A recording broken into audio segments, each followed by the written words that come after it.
আজকে শুধু একটা রেসিপি হবে সঙ্গীতা, একটাই। হ্যাঁ, তাড়াতাড়ি করে রান্না হয়ে যাবে না? হ্যাঁ।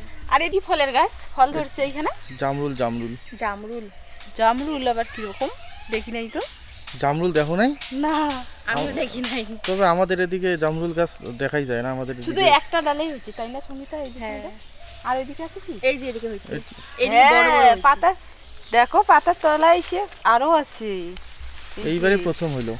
হ্যাঁ, আমি ওইখান থেকে আসতেছি, এদিকে দেখতেছি এখানে ফল হচ্ছে। এদিকে ধরতেছে ছোট ছোট আছে না?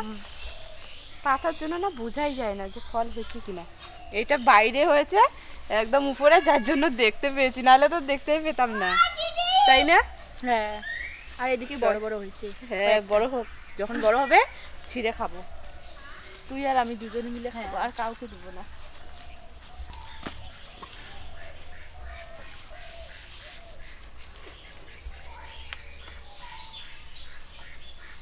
নমস্কার বন্ধুরা, আজকে আবারও চলে এসেছি নতুন একটা ভিডিও নিয়ে। তো এইখানে দেখুন বেগুন আছে, ছোট ছোট সাইজের বেগুন, আর বেগুনটা করে দেখুন মোটা মোটা। এই যে এই বেগুনগুলো দিয়ে আজকে পাবদা মাছের ঝাল করব। এই যে পাবদা মাছ, এইখানে পাবদা মাছের সাইজটা করে দেখ, বড় বড় বড় আছে। পাবদা মাছ কিন্তু খেতে ভীষণ ভালো লাগে। হ্যাঁ, হ্যাঁ, তুই এগুলো কাটবি। এখানে কটা কাটবি জানিস? এতগুলো তো বেগুন লাগবে না, শুধু তিনটে কাটবি। হ্যাঁ, আর বড় দুটো রেখে দিবি, বাড়িতে ভাজা বা ভর্তা খাবে। আর আমি মাছ কেটে নিয়ে আসি। বেগুনটা মানে একদম ফ্রেশ আছে, পোকা নেই মনে হয়। কাট আগে ভিতরে কি আছে না কাটলে বোঝা যাবে না? সত্যি তো একদম ফ্রেশ দেখে মনে হয়। এইভাবে কাটতে লাগবে।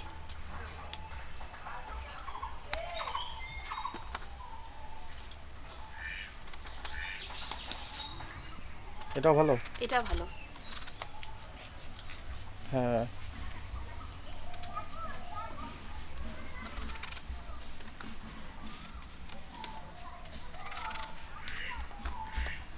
আমি এদিকে মাছ ভাজতে বসে পড়েছি। মাছের কাঁটাগুলো আগে কেটে নিচ্ছি। আর এগুলো মাছ ভাজতে তো তাড়াতাড়ি হয়ে যায়। এগুলো মাছ যেদিন করে নিয়ে আসে আমার তো ভীষণই ভালো লাগে, কারণ তাড়াতাড়ি রান্নাও হয় আর বাঁচাও হয় তাড়াতাড়ি। মাছ কাটতে বেশি পরিশ্রম লাগে না। হ্যাঁ, তাড়াতাড়ি করে হয়ে যায়। হ্যাঁ বল। কাটা হয়ে গেছে। বেগুন কাটা হয়ে গেছে? তাহলে এখন কি করবি? ধুয়ে নিয়ে আসবো। যা।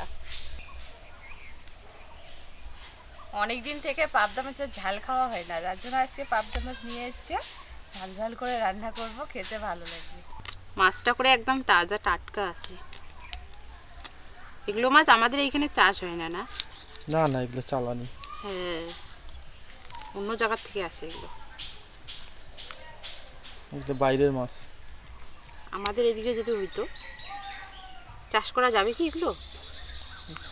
আমাদের এদিকে চাষ করা তো দেখিনি এখনো, কেউ তো চাষ করে না। চাষ করা যায় গেলে আমার ইসেতে ট্যাঙ্কিটাতে, ওই ট্যাঙ্কে এগুলো হিসেবে পাওয়া তো মুশকিল, মানে পোনাটা। হ্যাঁ, এই মাছগুলোর এসে ওই যে আঁশ ঠাস কিছু নাই না? হ্যাঁ, আঁশ ফেলানোর কোনো ব্যাপার নেই না। এগুলো মাছ হচ্ছে যে শিঙি মাগুর মাছ যেরকম ওই রকম, আঁশ ফেলানো লাগে না। এর আবার অত কাটা নেই। এগুলো মাছ বাচ্চাদেরকে খাওয়ানো ভীষণই ভালো হয়। ডিম হয়েছে। মাছগুলো তো টেস্টও আছে না ভালো। হ্যাঁ, বাচ্চারাই এই মাছগুলো পছন্দ করে বেশি। একদম কম সময়ে মাছগুলো বাছা হয়ে গেল, ধুয়ে নিয়ে আসবো। মাছগুলো ধুয়ে নিয়ে চলে এসেছি, আর এদিকে উনানটা ধরিয়ে নিচ্ছি। আর ওদিকে সঙ্গীতা বসে পড়েছে মশলা বাটতে, জিরা বাটবো। জলটা অল্প করে দিবি, বেশি করে জল দিলে আবার বেশি ইসে হয়ে যায়।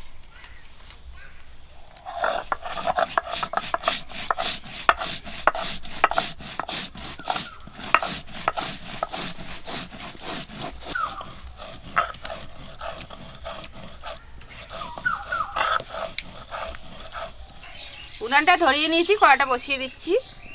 জিরা বাটা হয়ে গেছে, আমি তুলে নেব।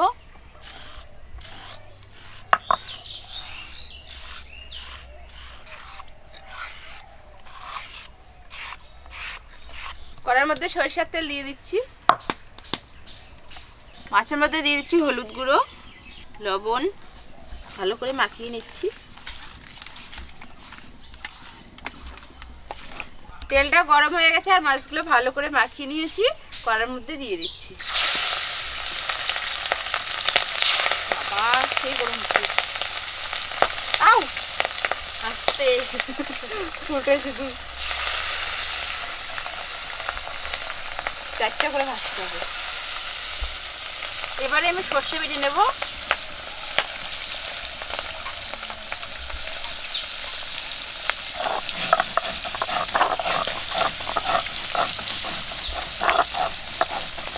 মাছগুলো এক পিট করে হয়ে গেছে, উল্টে দিচ্ছি।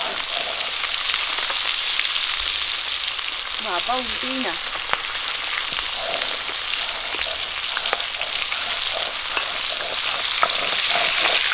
একসঙ্গে সব উল্টে।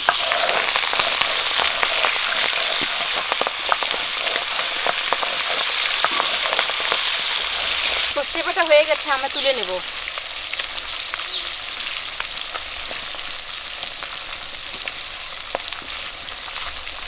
সব বাটা হয়ে গেছে, এখন আমি কাঁচা লঙ্কা বেটে নেব।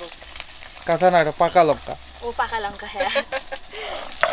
কাঁচা লঙ্কা সেটা পাকাটা করে নেওয়া হয়েছে। মাছগুলো ভাজা হয়ে গেছে, তুলে নেব। আর আজকে রান্নাতে আমি শুকনো লঙ্কা দেবো না, কাঁচা লঙ্কাটা দিয়েই রান্না করব। বাকি মাছগুলো একই রকম করে ভেজে নেব।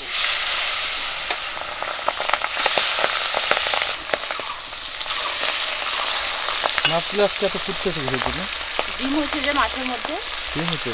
হ্যাঁ, ডিমগুলো যদিও ফেলে দিয়েছি, হয়তো কিছু কিছু আছে, ওই জন্য ফুটতেছি। ডিম থাকলে এরকম করে ফুটে না। আমার মশলা বাটা শেষ হলো, তখন রাখো ওইদিকে। দেখ, আর এলে বাটবো না। এগুলো মাছ হয়ে গেছে, তুলে নেব।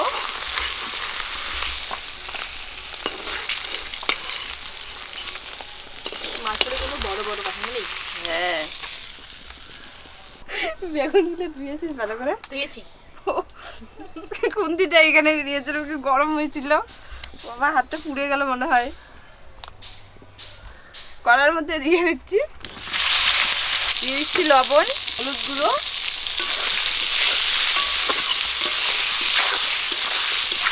কাকিমণি, বল। ওই যে ফুল গাছটা থাকা কত সুন্দর না? ওই গাছটা ওইদিকে ঝুলিয়ে দিলে খুব ভালো লাগতো, বলো? এই গাছটা? বেডের মতো করে, হ্যাঁ। গাছটা কিন্তু সেই সুন্দর লাগে। ওই কাজ করা যাবে না। কেন? সাপ থাকবে মাথার উপরে, চাপ এরকম সাপ থেকে ওই গাছে? ওই গাছে সাপ থাকে না, ওই রকম গাছের মধ্যে মানে চিকন সাপগুলো আছে না, ওগুলোকে কি সাপ বলে, বাকি সাপ না কি যেন, কি সাপ বলে ওগুলোকে? আমাদের গ্রামাঞ্চলে একটা নাম আছে ওর, কি নাম বলো তো, জানো কি? বাকি না কি যেন, না না, কানফুরকি বলে, কানফুরকি। হ্যাঁ, কান করছে। চিকন কিন্তু সাপটা লম্বা একদম। চিকন সেই লম্বা, স্পিড খুব সবগুলোর, দৌড়ায় খুব। আমি কেন বললাম জানিস, এর আগের দিন ভিডিও করতে আসতেছি, ওইখানে যে গন্ধরাজটা আছে, ওই গন্ধরাজের গাছে ছিল ওইটা, ওই সাপটা। দেখছো তো? হ্যাঁ, আমি দেখে তো আমি আর ওইদিকে আসি না, ওইখানে দাঁড়াই আছি। তোর কাকিমণির যে ভয়। আর তোর কাকু, আমি বললাম যে ওইদিকে যাইও না, তারপরও মানে ও চলে এসছে। পরে আবার আমি এই দিক দিয়ে এসে আবার ভালো করে দেখি ও গাছের মধ্যেই ছিল। তখনও ছিল? হ্যাঁ, গাছের মধ্যেই ছিল, তবুও যায়নি। ওই সাপগুলো না একদম সেই ঝাপায়, এই গাছ থেকে এই গাছ যায়, এই গাছ থেকে এই গাছ যায়। হ্যাঁ, স্পিড খুব। এই জন্য বললাম যে ফুল গাছটা যেখানে আছে ওখানেই থাক, ও গেট ফেট লাগবে না, পরে না হলে আমার মাথার মধ্যে চড়বে। পরে হাতে যেগুলো জিনিস থাকবে সব ফেলাই দিয়া দৌড়। ওটা মনে করো গেটের মতো করে দেওয়া হলো, এবার সঙ্গীর মাথায় দিল সাপটার ছাপ, তখন কেমন হবে? বাবা, আমি তো জিনিস ফেলাই দিয়ে চলে যাবে। বেগুনগুলো ভাজা হয়ে গেছে, একটু লাল করে ভেজে নিয়েছি, তুলে নেব।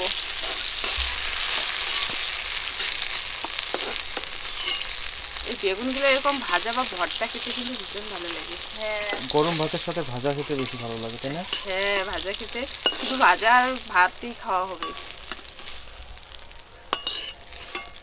গরম তেলে দিয়ে দিচ্ছি পেঁয়াজ কুচি আর কাঁচা লঙ্কা চিরা।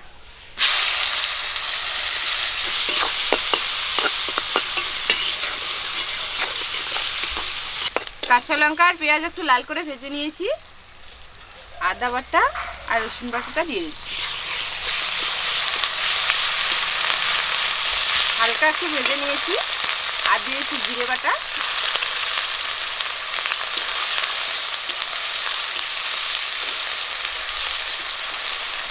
কাঁচা লঙ্কা, সর্ষে বাটা।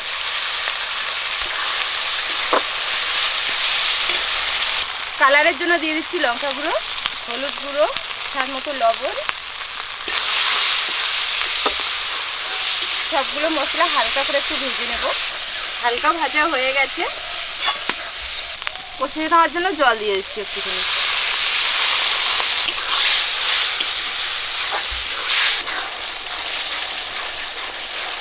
আজকের মশলাটা খুব বেশি কিন্তু কষে নেব না, হালকা কষে নিয়ে রস করার জন্য জল দিয়ে দিচ্ছি। ঝোলটা ফুটে গেছে, ভেজে রাখা মাছগুলো দিয়ে দিচ্ছি।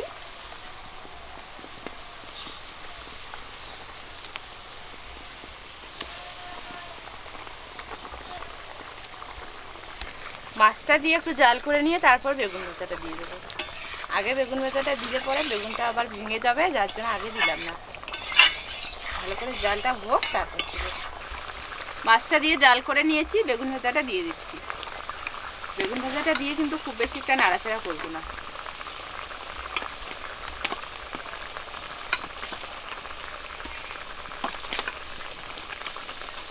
এরকম করে বেগুন ভাজাটা খেতে ভালো লাগে, সব রস ঢুকে যাবে বেগুনের মধ্যে। তরকারির টেস্ট আসার জন্য আমি কাঁচা তেল দিয়ে দিচ্ছি উপর দিয়ে, এতে করে আলাদা একটা টেস্ট আসবে।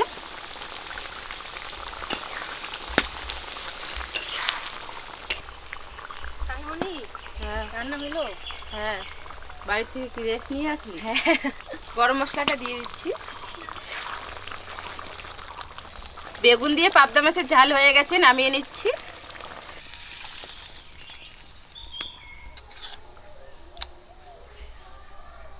সুপ্রিয়া, দেখ কিরকম হয়েছে,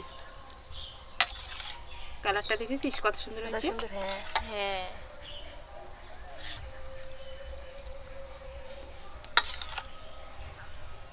সঙ্গীতা, বেগুনটা একবার খেয়ে দেখ কিরকম হয়েছে।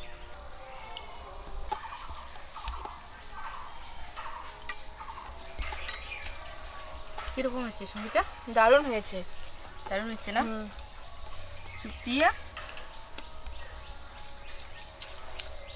টেস্ট হয়েছে। টেস্ট হয়েছে? বেগুনটা মেখে কথা শিখছে। ঠিক, ওকে বলে টেস্ট হচ্ছে, ভালোই বলে কি টেস্ট হচ্ছে। কিরকম লাগায় বলে টেস্ট। না তোর বোন আর ও তো একই রকম না, ঠিক না?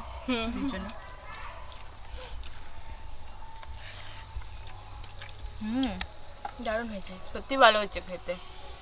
বেগুনটা করে কত সুন্দর লাগতেছে না? বেগুনটা গুলো সিদ্ধ হয়েছে ভালো। আর রসটা করে ভিতরে ঢুকেছে, ভালো লাগতেছে, গলে যায়। আর যে শেষে যে কাঁচা তেলটা দিয়েছি এর জন্য আলাদা একটা ফ্লেভার এসেছে কিন্তু। হ্যাঁ, তার জন্য খেতে ভালো লাগছে। অসাধারণ হয়েছে খেতে, দারুণ হয়েছে, দারুণ রান্নাটা। আপনারা এরকম করে পাবদা মাছ না রান্না করে না খেলে বুঝতেই পারবেন না।